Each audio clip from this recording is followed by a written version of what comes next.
Hello and welcome friends और YouTube channel technical expert hackers पे स्वागत है आप सभी का एथिकल हैकिंग की इन क्लासेस में। और दोस्तों लास्ट क्लास में हमने जाना प्रोटोकॉल्स के बारे में और आज हम जानेंगे एक बहुत ही महत्वपूर्ण प्रोटोकॉल के बारे में जिसका नाम है DHCP।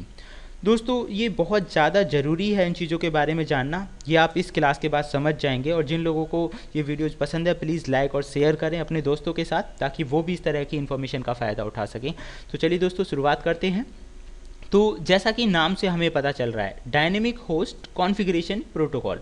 दोस्तों इसे हम एक एग्जांपल से समझते हैं। अगर हम किसी भी नेटवर्क के अंदर देखें तो कंप्यूटर्स जो एक होस्ट दूसरे होस्ट को पहचानता है। होस्ट का मतलब यहाँ पे मैं आपको बता देता हूँ, होस्ट का मतलब है एक नेटवर्क के अंदर जो भी कंप्यूटर है उसे हम होस्ट कह रहे हैं। तो अगर एक होस्ट को दूसरे होस्ट से कम्युनिकेशन करना पड़े तो उसके लिए ज़रूरत होती है एक आईपी एड्रेस की। तो वो जो आईपी एड्रेस है उसके बिना तो वो एक दूसरे से कम्युनिकेशन नहीं कर सकते हैं।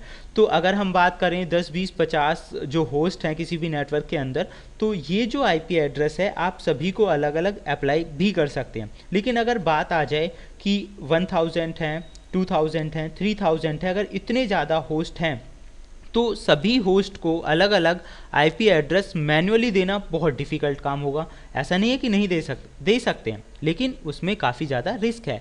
कहीं कुछ प्रॉब्लम्स आ सकती हैं, प्रॉब्लम्स ज़्यादा आएंगी। तो एक नेटवर्क के अंदर सभी होस्ट को अलग अलग आईपी एड्रेस कॉन्फ़िगर ना करना पड़े, वो प्रॉब्लम का जो सॉल्यूशन है वो क्या है? तो दोस्तों उसका सॉल्यूशन है DHCP, dynamic host configuration protocol. यानी कि अगर आप DHCP इस्तेमाल करते हैं तो इसके लिए आपको एक नेटवर्क में सभी होस्ट को अलग अलग आईपी एड्रेस देने की ज़रूरत नहीं है। डायनेमिक होस्ट कॉन्फ़िगरेशन प्रोटोकॉल यानी कि DHCP ये इस काम खुद ही कर देता है और इसमें रिस्क कम होता है, सिक्योरिटीज़ ज़्यादा बेटर होती हैं।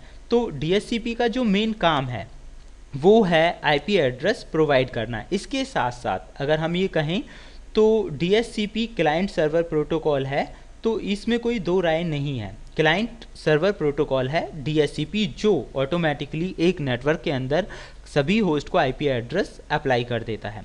इसके साथ DHCP के बहुत ज़्यादा फ़ायदे हैं। नंबर 1, ये नेटवर्क के अंदर सिर्फ आईपी एड्रेस ही प्रोवाइड नहीं करता, इसके साथ साथ ये डोमेन नेम सर्वर के बारे में भी इंफॉर्मेशन देता है, एड्रेस देता है, डोमेन नेम्स के बारे में जानकारी देता है, डोमेन नेम सिस्टम के बारे में जानकारी देता है। ऐसी बहुत ज़्यादा जो इम्पोर्टेंट चीज़ें हैं उन्हें भी एक नेटवर्क के अंदर शेयर करने में हेल्प करता है। तो दोस्तों ये था DHCP के बारे में। अब हम नेक्स्ट जानेंगे SSL यानी कि सिक्योर सॉकेट लेयर। तो दोस्तों SSL क्या है?